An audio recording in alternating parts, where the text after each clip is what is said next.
Hello everyone, if you wanted to know how you can get DLSS 4.5 on your computer, then you have come to the right place because in this video I'm going to show you how easy it is to get DLSS 4.5 on your computer easily. So first off, you're going to open up your NVIDIA app, and once you're in your NVIDIA app, you're going to go into settings here, and then when you go into settings, you'll have this about button. You're going to click onto it, and when you click onto about, you'll have this checkbox which will say opt in to access beta or experimental features. You're going to tick that checkbox, and when you tick that checkbox, you'll get an update on your NVIDIA app. And when you update the NVIDIA app, it will ask you to also update your GeForce Game Ready driver. So when you update your Game Ready driver, you'll get the version 591.74, and after that you're going to go into graphics, and here you're going to select any game on your computer, and once you're done selecting a game, you're going to scroll down at the right menu until you find driver settings, and then you'll have DLSS override here. You're going to click onto global here, and when you click onto global, now you can either click onto latest and then click apply, and then it will enable the DLSS 4.5 model on your game, or you can also just go into custom here and then go into super resolution. You're going to click onto latest here,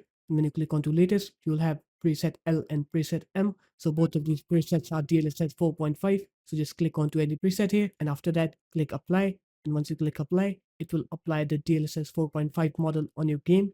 So there it is guys, that's how easy it was. If you guys found this video helpful, make sure to leave a like, comment and subscribe to the channel, and I'll see you in my next video. Peace.